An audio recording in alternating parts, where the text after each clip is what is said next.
Tiempo de descuento para Jerome Powell, reunión de 2 días de la FED, martes, miércoles y el jueves, turno de Lagarde. Para hablar de todo lo que está por venir y del escenario nos acompaña hasta ahora Rocío Poquet Nieto, Sales Manager en Aegon Asset Management. Rocío, muy buenos días.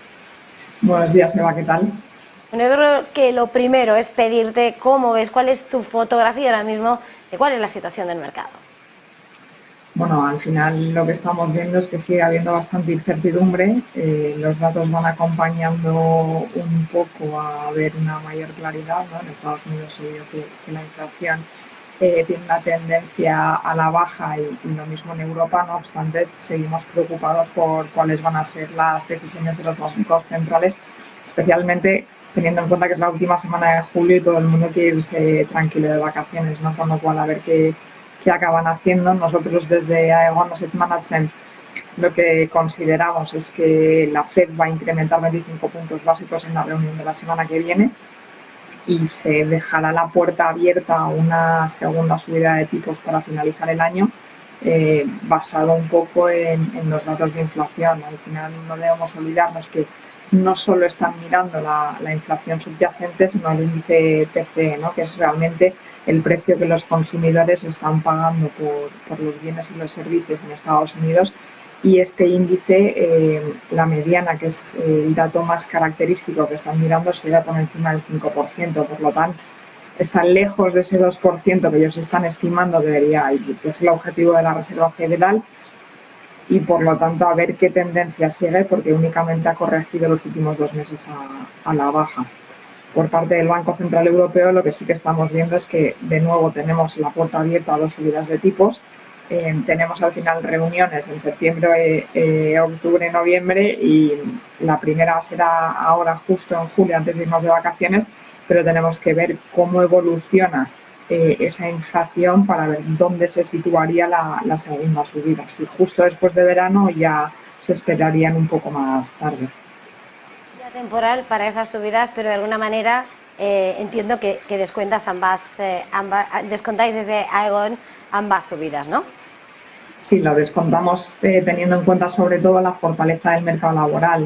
Hace unas semanas salían los datos y es característico al final que se siguen creando muchos empleos en Estados Unidos, que hay esa fortaleza por parte de la subida en cuanto a los salarios, y eso al final crea una presión bastante fuerte. Y luego no debemos olvidar que en Europa hay muchos países que por ley subieron los salarios de doble dígito, por encima del 10%, y por lo tanto eso sigue presionando los precios al alza porque contrarresta un poco el efecto de la inflación. Teniendo esto en cuenta, pues lo que sí que vemos es que estamos muy lejos de ese objetivo del 2% y que el recorrido que tenemos ahora, desde los niveles a los que hemos llegado hasta ese 2%, es mucho más difícil que bajarla, ¿no? de esa inflación de doble dígito. Rocío, estaba señalando de alguna manera, como confirmabais, de alguna manera dais por hecho esas 2 subidas por delante. Decías, la política monetaria va a mirar la inflación, pero por supuesto la fortaleza del mercado laboral. Y este jueves esas peticiones semanales de subsidio de desempleo arrojaban un dato también que sorprendía de nuevo por la fortaleza: 9.000 solicitudes de desempleo, menos de lo que es el nivel estacionado.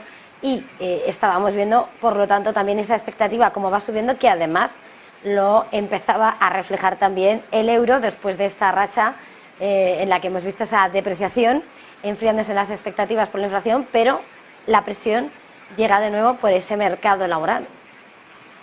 Sí, la presión del mercado laboral nosotros somos defensores de la idea de que lleva muchísimo tiempo ya en el mercado, y de hecho ya desde el año pasado, ¿no? Cuando veíamos los datos de desempleo tanto de Estados Unidos como Europa, y al final no debemos olvidar que nos enfrentamos ahora al periodo estival, con lo cual cuando miremos los datos tanto de nuevos puestos de creación laboral como subsidios de desempleo, hemos entrado ya en la época en la que el sector servicios está en ebullición y se necesita más gente.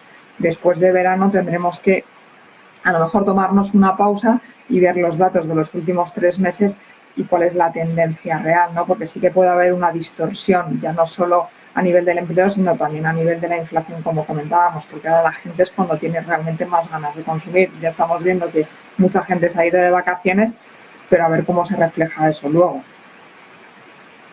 En, en cuanto a los grandes asuntos que están por venir, también está, una semana después, llega el Banco de Inglaterra y uno de los que ha sido más hawkish todo el tiempo, el que ha mantenido el tipo más tiempo por dureza, porque los datos lo evidencian, ¿no? Lo presionan, ha sido el Banco de Inglaterra. Y hemos visto unas ventas minoristas que tampoco es para ir de fiesta, pero mejoran, que sorprenden. También la inflación ha mejorado. No sé, a la hora de mirar la evolución de lo que podemos esperar, ¿cuál es ese horizonte o cómo veis las diferencias, ¿no?, entre lo que puede ser la decisión del Banco de Inglaterra con respecto al Banco Central Europeo?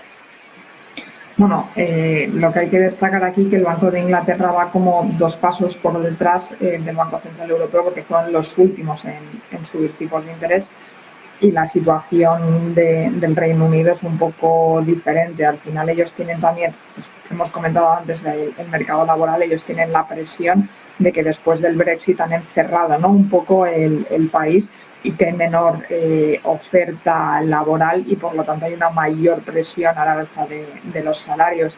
Entonces nosotros lo que estamos viendo es que ellos aún tienen un par de subidas, si no 3, por delante, y que sí que van a tener que seguir trabajando en controlar más la inflación, porque siguen con una inflación mucho más elevada que a nivel de la Unión Europea. Entonces sí que va a haber un decalaje entre lo que el Banco Central Europeo y la Fed hagan y el Banco de Inglaterra, que va por detrás.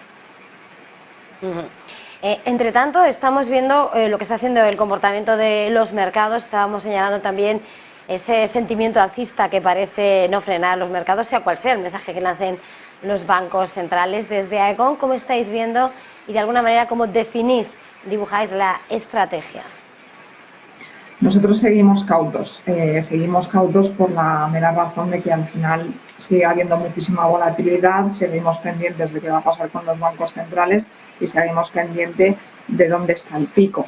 Si vemos que las lecturas de inflación después del verano siguen una tendencia a la baja, nos pondremos mucho más optimistas, pero de momento hay que ser cautos y ver dónde van a estar esos datos y cómo van a reflejar la situación actual.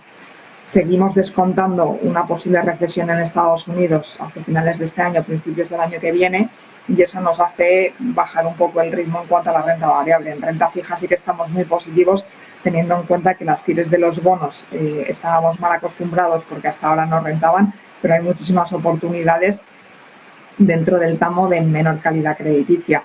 Lo que sí que esperamos es que ya de cara a finales del 2024, principios del 2025, cuando ya esos calendarios de pagos de las empresas con peor calidad crediticia necesiten refinanciarse, que haya un poco más de estrés de liquidez en el mercado. Pero de momento estamos más positivos en renta fija, mucho más cautos en renta variable, y vemos que sí, es normal que haya ese optimismo en los mercados, porque ya se ve que por fin estamos llegando como al momento final de la subida de tipos, y por lo tanto los mercados de renta variable lo están acogiendo muchísimo mejor, ¿no? Pero nunca hay que olvidarse que la renta fija está dando rentabilidades muy buenas con menos volatilidad.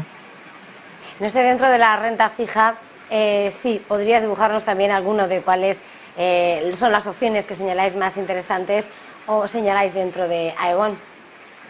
Nosotros las opciones que estamos viendo en estos momentos más interesantes es una estrategia de ABS, que son bonos flotantes expuestos sobre todo al consumo, con lo cual diversifica mucho la cartera. Es una estrategia que tiene una duración muy corta al ser bonos flotantes, 0,28 años, y que al final te está ofreciendo tires muy atractivas porque es un tipo de activo que no está en balance prácticamente de los bancos centrales y tampoco en el balance de aseguradoras, y por lo tanto los diferenciales son más amplios, siempre dentro de la calidad crediticia investment grade, que es la de menor riesgo. Y lo que sí que estamos haciendo también es empezar a picotear un poco dentro del high yield, porque sí que estamos viendo que ha tenido muy buen comportamiento en esta primera mitad del año, no hemos visto que los diferenciales se estén ampliando considerablemente y, por lo tanto, dentro de un tramo high yield, dentro de las calidades crediticias más elevadas, sí que estamos viendo muchísimas oportunidades de inversión y, por lo tanto, es como estamos posicionándonos, ¿no? La mayor parte sería en el tramo investment grade, pero añadiendo ya un poquito de high yield para ir recogiendo ese beta, todo dentro de la renta fija sin dar mucha ponderación a la renta variable, como comentaba antes. Pues Rocío Poquet Nietos es manager en Dacon Asset Management. Ha sido un verdadero placer. Gracias, feliz jornada, feliz negocio, feliz fin de semana. Buenas tardes. Gracias, Eva. Y nosotros en este punto